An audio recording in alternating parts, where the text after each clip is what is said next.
Assalamualaikum warahmatullahi wabarakatuh. Nama saya Amalia Nugrahaini, NIM 11 dari Fakultas Psikologi Universitas Muhammadiyah Purwokerto. Di sini saya akan menjelaskan tentang pelatihan dan pengembangan SDM untuk memenuhi mata kuliah Manajemen Sumber Daya Manusia. Mari kita mulai.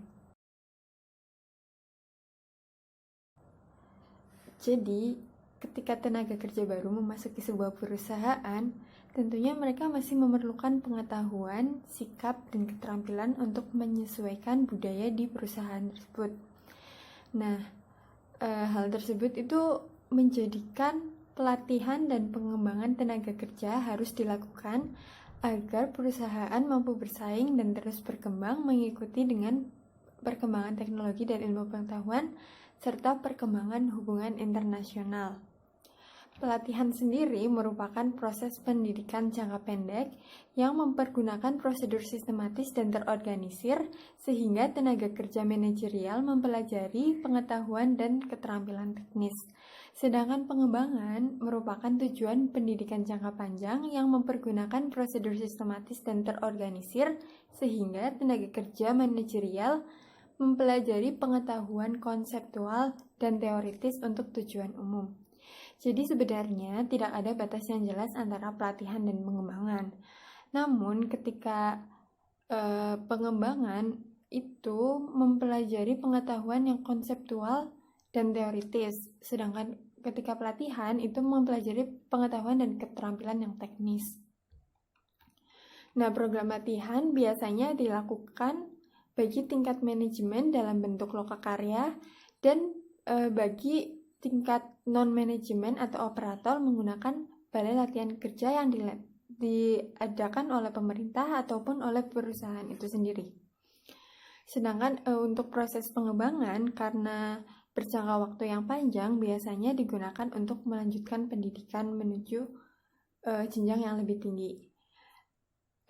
Pada tenaga kerja baru itu harus diadakan pelatihan yang khusus yang dinamakan program induksi atau orientasi atau persiapan dengan proses sosialisasi.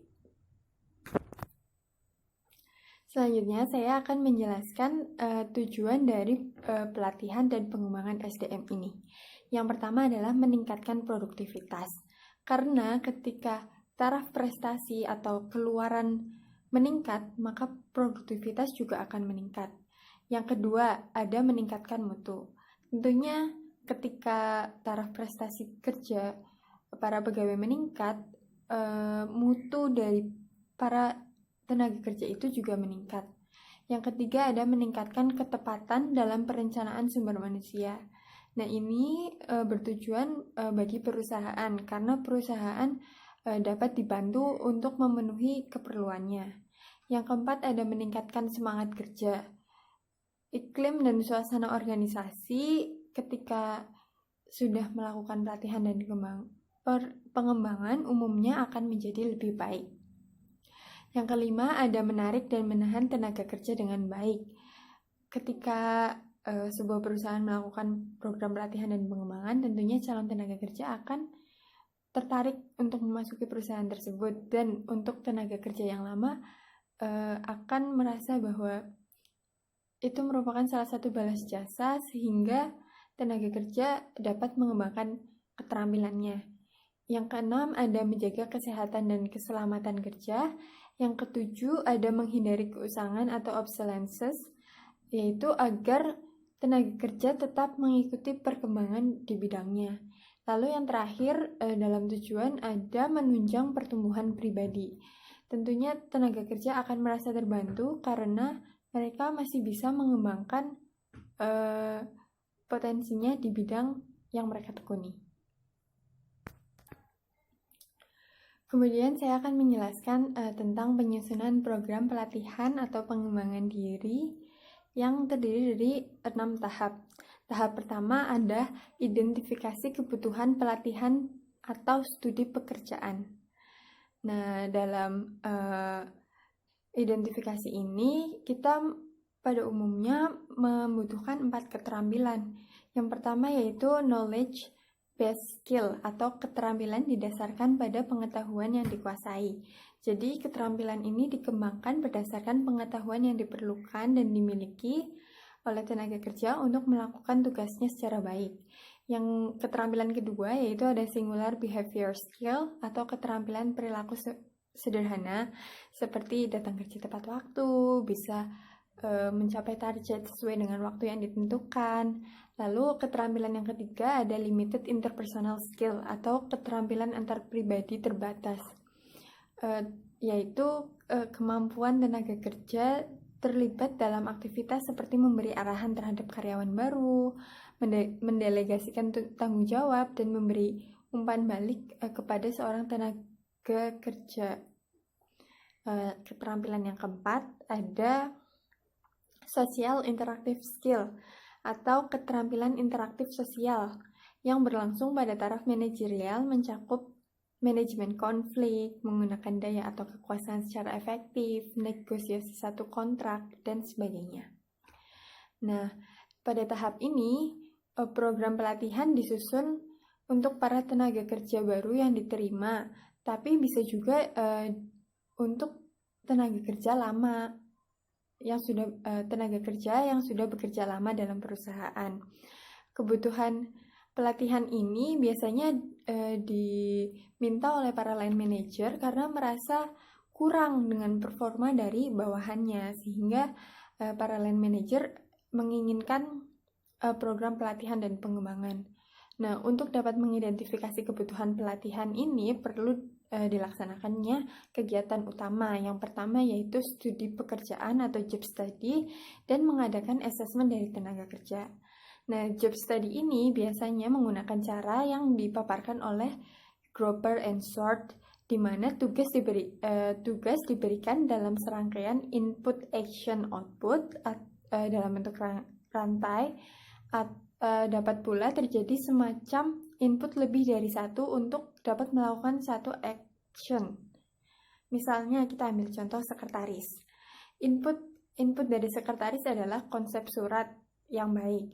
Lalu actionnya adalah mengetik surat menggunakan laptop atau komputer. Lalu output yang didapatkannya adalah surat yang telah diketik rapi tanpa salah agar bisa langsung ditandatangani. Tahap 2 ada penetapan sasaran pelatihan atau pengembangan. Dalam tahap 2 ini ada dua sasaran. Yang pertama adalah sasaran umum dan sasaran khusus. Sasaran umum ini berkaitan dengan tujuan dari perusahaan itu sendiri. Sedangkan sasaran khusus dibedakan menjadi 3, yaitu ada yang pertama ada kognitif, yang kedua ada afektif, yang ketiga ada psikomotor. Nah, sasaran ini sebenarnya dikembangkan oleh Bloom untuk sasaran pendidikan, namun bisa juga digunakan untuk pelatihan dan pengembangan. Tahap 3, penetapan kriteria keberhasilan dengan alat ukurnya. Sebelum melakukan suatu pelatihan dan pengembangan, biasanya dilakukan pretest untuk mengetahui seberapa jauh kemampuan yang dikuasai oleh tenaga kerja tersebut. Lalu setelah dilakukan pretest, maka akan mulai dilaksanakannya program pelatihan dan pengembangan. Setelah program pelatihan dan pengembangan selesai, akan dilakukan post-test. Jika dalam post-test ini hasil yang diberikan oleh tenaga kerja itu lebih besar daripada saat pretest, maka akan dikatakan bahwa program pelatihan dan pengembangan itu sukses. Namun jika hasil post-test lebih kecil daripada hasil pretest, maka akan dikatakan program pelatihan dan pengembangan tersebut gagal. Kriteria para trainer akan ditampilkan pada akhir program pelatihan dan dapat pula ditetapkan sebagai prestasi kerja setelah mereka kembali ke pekerjaan mereka masing-masing selama waktu tertentu. Selanjutnya, tahap keempat, yaitu penetapan metode pelatihan atau penyajiannya. Di sini kita menentukan apa sih subjek dan bahan pembahasan yang akan diberikan, serta metode atau teknik penyajian bahan dan pemakaian alat bantu pengajaran yang akan digunakan.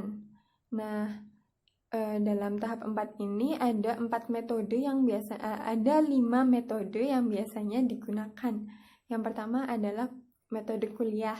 Metode kuliah ini merupakan metode ceramah yang disampaikan secara lisan untuk tujuan pendidikan. Yang kedua ada metode konferensi, yaitu metode belajar yang dilakukan melalui partisipasi lisan dan interaksi antar anggota.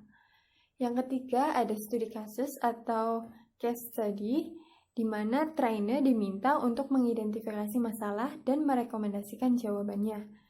Lalu yang keempat ada bermain peran atau role play, di mana trainer akan diberikan suatu peran dengan awalan peserta akan diberitahu tentang suatu keadaan dan mereka akan memainkan peran tersebut tanpa menggunakan naskah. Lalu yang metode kelima ada bimbingan berencana atau instruksi bertahap. Metode PI ini meliputi langkah-langkah yang telah diatur terlebih dahulu tentang prosedur yang berhubungan dengan yang dikuasai oleh tenaga kerja tersebut. Metode PI dapat dilaksanakan dengan memakai buku atau mesin pengajaran. Lalu kita masuk ke tahap kelima, yaitu ada percobaan dan revisi. Maksud dari percobaan atau tryout ini adalah mengidentifikasi kelemahan yang masih ada. Apakah sasaran pelatihannya sudah jelas dan tepat dirumuskan? Apakah alat ukurnya telah tepat? Apakah bahannya telah relevan dan metode pelatihannya sesuai serta dapat dilaksanakan oleh trainer. Setelah itu masuk ke tahap 6, di mana merupakan tahap implementasi dan evaluasi. Setelah percobaan dilakukan, maka biasanya akan dijumpai kelemahan dari pelatihan yang ada, sehingga dari kelemahan pelatihan tersebut akan dilakukan revisi dan perbaikan. Dengan demikian, diharapkan bahwa pelatihan dan pengembangan yang dilakukan telah optimal. Nah, yang tadi merupakan penyusunan program pelatihan. Adapun manfaat dari program pelatihan dan pengembangan SDM ini, yang pertama bagi organisasi. Bagi organisasi, manfaatnya adalah peningkatan produktivitas dan hubungan yang serasi antara atasan dan bawahan. Lalu ada terjadinya proses pengambilan keputusan yang lebih cepat dan tepat. Lalu ada juga meningkatkan semangat kerja dalam organisasi. Selanjutnya, mendorong sikap keterbukaan manajemen dan memperlancar jalannya komunikasi yang efektif. Yang terakhir, manfaatnya ada penyelesaian konflik secara fungsional. Adapun manfaat yang diperoleh oleh karyawan, yang pertama adalah membantu para pegawai membuat keputusan lebih baik sehingga dapat menyelesaikan masalahnya dengan baik juga, dapat menghadapi stres dan konflik yang terjadi juga dalam organisasi. Lalu yang kedua, timbulnya dorongan dalam diri pegawai untuk terus meningkatkan kemampuan kerjanya. Jadi setelah mendapatkan pelatihan dan pengembangan, para tenaga kerja akan merasa bahwa dia harus meningkatkan kualitas dirinya. Yang ketiga, ada tersedianya informasi tentang berbagai program yang dapat dimanfaatkan oleh para pegawai. Yang keempat, meningkatnya kepuasan kerja dan mengurangi ketakutan para tenaga kerja ketika menghadapi tugas baru di masa depan. Yang terakhir, ada semakin besarnya pengakuan atas kemampuan seseorang sehingga makin besar tekad yang dimiliki pekerja untuk lebih mandiri. Saya rasa sekian dari saya penjelasan tentang pelatihan dan pengembangan SDM. Apabila ada yang salah, mohon dimaafkan. Wassalamualaikum warahmatullahi wabarakatuh.